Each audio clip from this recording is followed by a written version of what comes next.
Well, hello everybody, welcome back to Planet Zoo. I am Swoop there, and today we are going to jump straight into a speed build. I think we'll just quickly check on the animals and make sure they're all happy. We've just had some snow. I let the game play for a little bit so we could get some money, and then we're going to head in and create a new habitat just over here. I'm just going to pause the game while we've got some nice sun in that direction, and let's see what our animals are doing. So all of our baby doll have grown up now, and we now have more babies in here. I think what I'll do is just to keep costs down a little. Oh, we don't really need to keep costs down. No, we'll leave them in there. They all seem to be pretty happy. Let's scroll down and see what's going on with our scorpions here. Whoa, and what about our insects? Right, okay, so we've got lots of all of those. Let's just leave the alright, so we'll get rid of, there's a lot of boys in there, get rid of all them, get rid of that female because she's elderly, and then we'll keep those two females up the top there. Alright, and then we'll do, okay, so we've got two pregnant females in here, so I think I'll just get rid of all the rest of them because, wow, okay, we have heaps, so let's just send all of those to the trade centre. One or more of the select animals cannot be put up for trade. Interesting, I wonder why not. Okay, no worries. Let's select all of those. Ooh, $11,000, alright. Great, okay, so what we're going to do now, guys, is we're going to jump into a speed build. We're actually going to build a Warthog Habitat and a Babaroosa Habitat, so we get two in one today. I'm going to kind of put it here. I've had a look online for some inspiration and I found some things that I really like, so I'm going to put a new staff facility in the back, and then the Babirusa and the Warthog Habitats are kind of going to go along here, and I'm going to be getting rid of these two exhibits today. So without further ado, I'll jump into that speed build and I'll see you after I finish. See you soon, bye!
Okay, hi everyone, welcome back from the speed build. I am going to have to face this way for most of the real-time part after the speed build, simply because I've recorded this a few days after I actually completed these two habitats, and I've got some things going on over to the right here, so excuse me for not sort of zooming around too much in these habitats. This is the Warthog Habitat. We've since had some babies. They're so cute. Oh, look at these two.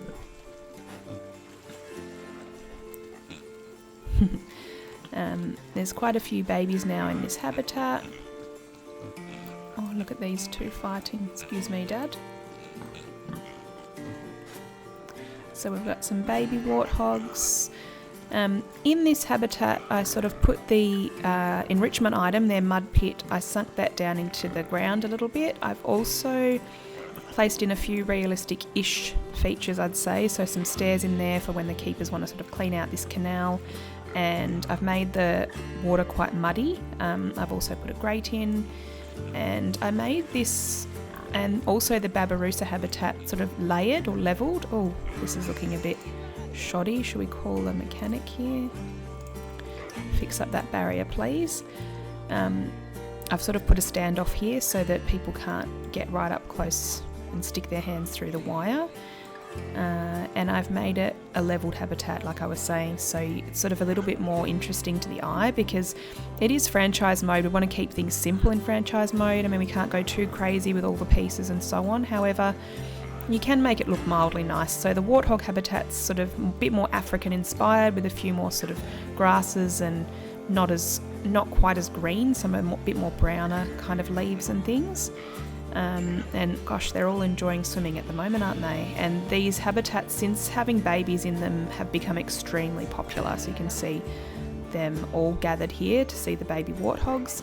The keepers can actually traverse these habitats quite nicely. I was quite surprised they can really get around them. So if I show you on the heat map the staff traversable area, like they can really get into every corner. They can even get up onto here, which I thought was funny. I should pop something up there so I can see them walk up. But at the moment she's just going in to feed them. And look at this guy eating his fruit. Nom nom nom. So they're all pretty happy. I don't think I have enough food, like, I don't know, places where they can go and eat their food in here at the moment, so I'll need to pop some more in, but it doesn't seem too bad. And then let's head over here. I've just got this simple custom sign and then the educator stand here, so she comes and talks about the Babirusa. The educator that I hired is really funny looking. We'll have to have a look at her when she's here next. And then here is the Babarusa Habitat, so very similar to the Warthog Habitat. In fact, like, I'd say close to identical in the way that it's sort of laid out, but just opposite. So, and that's what a lot of zoos would do. They'd use like the same building in both habitats, sort of split down the middle. It sort of reduces costs and things like that. I've tried to hide the enrichment, most of the enrichment in this habitat, so let's have a little look at what these guys are doing down here. In the mud, the little baby one in the mud. So that's the mum, because she doesn't have those long big tusks. And we've got a fruit spike up the top here and a food barrel here. The rest of the enrichment, aside from the mud pool that is kind of sunk in here, is hidden. So I've got a lot of scent markers around to kind of make sure that they traverse most of the habitat so the guests can see them in different areas. And I've also got this scratch post. Where's the dad? Oh, he's having a sleep in here. So a little known fact about the Babirusa, if you didn't know, the people that study these animals, I guess like the zoologists or whatever, they actually are not too sure why the Babirusa have these horns, because they don't use them for fighting and they also don't use them for digging. So they're not 100% sure what they're for. I would hazard a guess that they might just be for like show when fighting, maybe. If you've got big horns, maybe you look scarier. I don't know. But these horns actually have been known to grow into their skulls as well as they get older and older. So there you go. That's a little fact about the Babirusa. I hope you've enjoyed this episode. I have certainly enjoyed putting these two habitats together. Join me for the next episode where we will be building a lizard house, which includes the Komodo dragon and Nile monitor exhibit and a bunch of smaller exhibits inside the night house. So thank you so much for joining me. I hope you have a beautiful day or night wherever you are. Take care, stay safe, and see you soon. Bye.